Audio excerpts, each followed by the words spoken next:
Eduardo, un abrazo. ¿Cómo estás? Hola Rubén, muchas gracias por tu invitación al programa.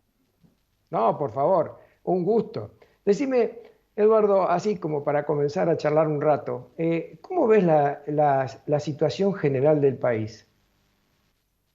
Con respecto a tu pregunta, te puedo decir que yo en mi vida personal, en mi actividad profesional, como también en mi actividad como dirigente deportivo, toda mi vida he sido una persona optimista. Creo que las cosas que están mal obligan como desafío al dirigente a hacer todo lo que está a su alcance para poder modificarlas. Ahora, vos me preguntás cómo está la situación política del país y debo confesarte que es la primera vez que me siento muy pesimista. Y te voy a dar las razones por las cuales estoy muy pesimista, por la crítica y profunda crisis política, social y económica que estamos viviendo. El gobierno actual, la gente habla y subestima de que no tiene un plan. Y creo que nos estamos equivocando quienes dicen que no tiene un plan. Tiene un plan perfectamente pergeñado por la señora Cristina, que es uno exclusivamente destinado a la perpetuación del poder. La perpetuación del poder es la que guía el resto de las políticas de este gobierno. Y es una necesidad imperiosa lograr la perpetuación del poder, sin la cual ella no puede lograr su máximo deseo, que es la impunidad. Impunidad total de las innumerables causas por corrupción que la arrastran. ¿Y cuál es la lógica que me lleva a pensar que esa es su única brújula o su única consigna? Eh, el hecho de que ella hoy con las mayorías parlamentarias posiblemente puede modificar algunas leyes, sobre todo vinculadas al funcionamiento de la justicia, como puede ser también la del Ministerio Público, pero si ella no consolida la continuidad de su poder, esas leyes pueden verse modificadas perfectamente con el tiempo y la impunidad no la va a lograr. De modo que el plan, a mi modo de ver, es perverso, macabro y criminal, porque la única herramienta con la cual puede lograr la preservación del poder es a través del empobrecimiento generalizado, es decir, lograr una base crítica que le permita lograr las mayorías parlamentarias en forma permanente. Ella se refugia en la provincia de Buenos Aires no por casualidad, se refugia porque ahí tiene su masa crítica de votantes que quiere conservar. No olvidemos que el conurbano bonaerense está nutrido por los expulsados de las provincias fallidas del norte argentino. Es decir, que en cada lugar del conurbano hay casi una provincia entera de Santiago del Estero, Catamarca, Formosa, Jujuy, y todas estas provincias que prácticamente viven del empleo público y no han podido desarrollar una economía productiva que sirva como sinergia a un país planificado y con futuro.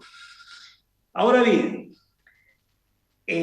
para lograr ese objetivo, tiene que lograr el empobrecimiento y lograr que estén toda esa masa crítica cautiva de la necesidad del Estado. Porque analicemos qué sucede.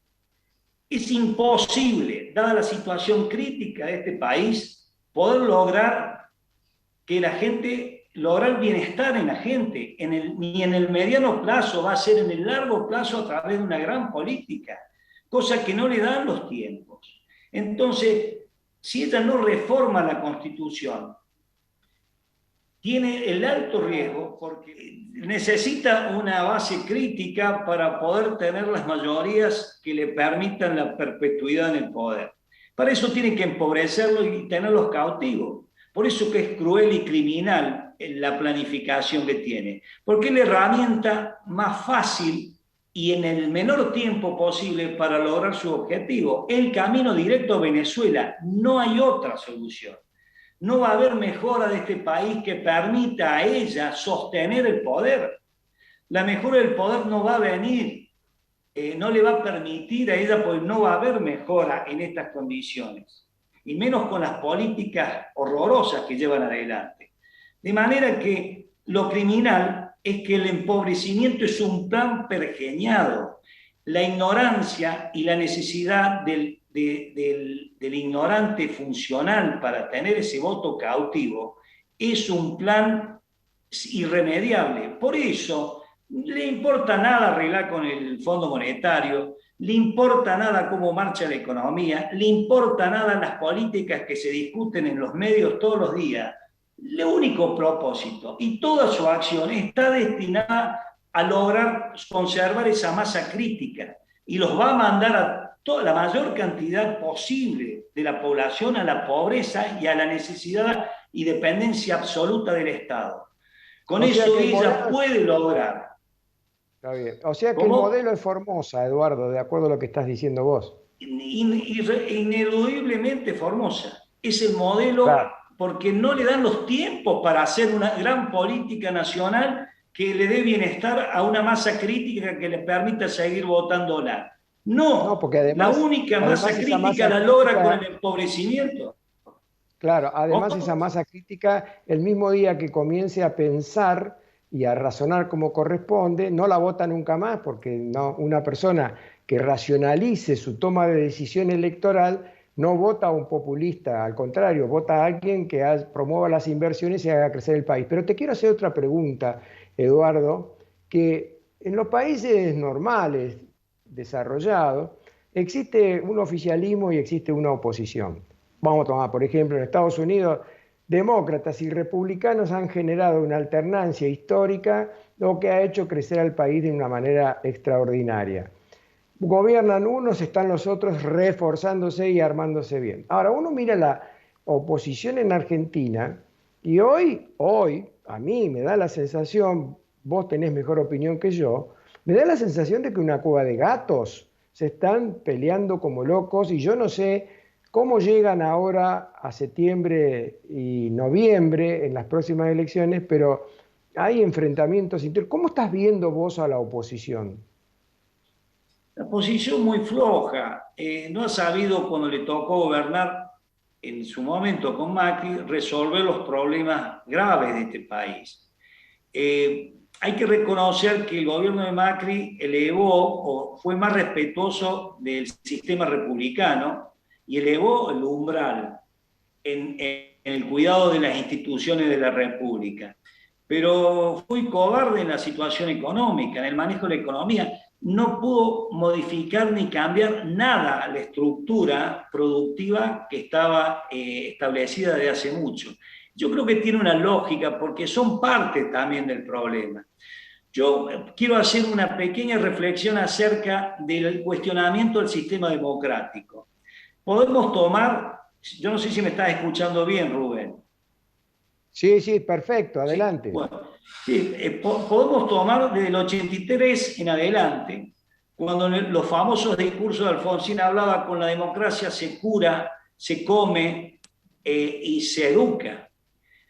Si uno lo ve a 40 años de distancia, fue un fracaso total esas premisas, porque la educación está absolutamente degradada, la salud ni hablar, y cada vez hay más pobres.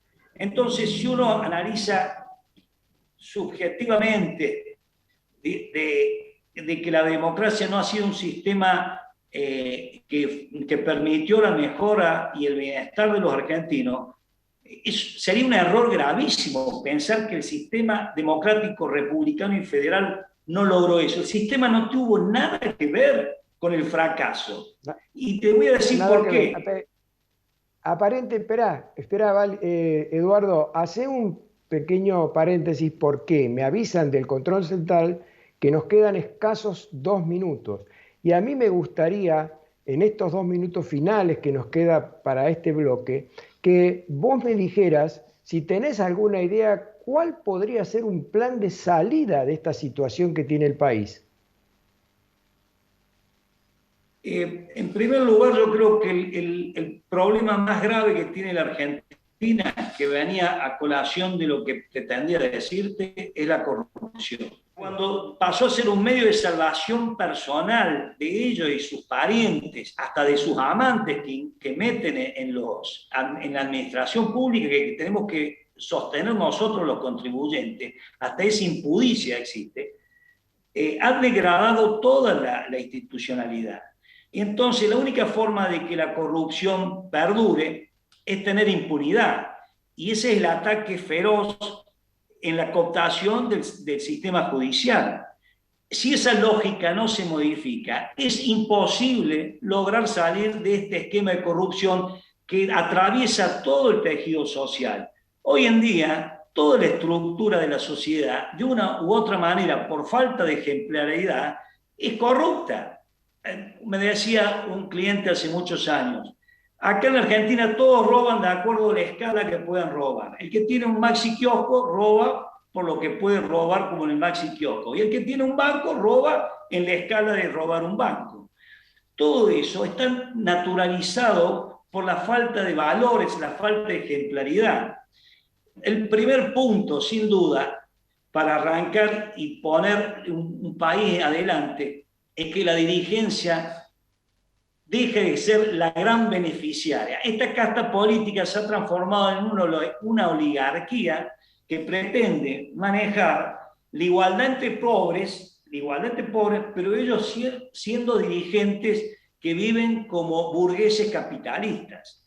Esta es la realidad que se está generando. O sea que, imagínense el otro día que se dan el 40%, ¿por qué la oposición acepta semejante impudicia frente al desastre de la economía y la gente que se está muriendo de hambre y fundiendo?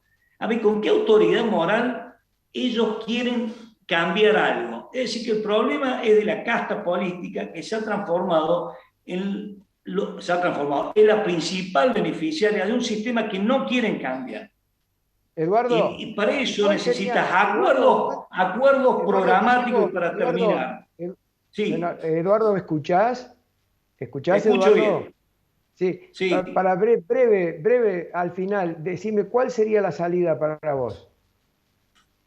La salida más corta es un gran acuerdo programático entre las fuerzas políticas, donde seguramente mientras exista Cristina Kirchner es una imposibilidad absoluta por su genética, por su forma de ser y demás. Mientras ella esté en el mundillo, en el barro político, lo veo imposible. Por lo tanto, el pesimismo mío es absoluto. Para modificar esa estructura corrupta que está impregnada en todo el tejido social, la dirigencia tiene que ser grande y no creo que logremos los acuerdos, esa es la verdad. Esa sería la solución. Como un pacto de la Moncloa, ¿ya? Que tanto se habla, nunca se ejecutó acá. Macri lo podía haber hecho, tal vez se creyó que podía hacerlo solo y lo chocó el país. Bueno, seguimos con ese egoísmo dando vuelta. Es una lucha, la lucha por el poder es una lucha por la caja económica. Es tan impúdico que hablan, no, en vez de decir se reparten las secretarias, no, se han repartido las cajas. Eso tiene un sentido absolutamente criminal, porque las cajas es para el uso de la corrupción, cuando vos lo referencias de ese modo. Y todos naturalizamos, se repartió la caja del ANSES, se repartió la caja del PAMI, pero ¿qué estamos hablando? No, si no desterramos la corrupción, estamos muertos. Bueno, Rubén, no sé si... Está. Muchas gracias, Eduardo. Un gusto charlar contigo y volveremos a tener otros encuentros. Te mando un gran abrazo. No, un abrazo para vos. Muchas gracias por todo. Chao.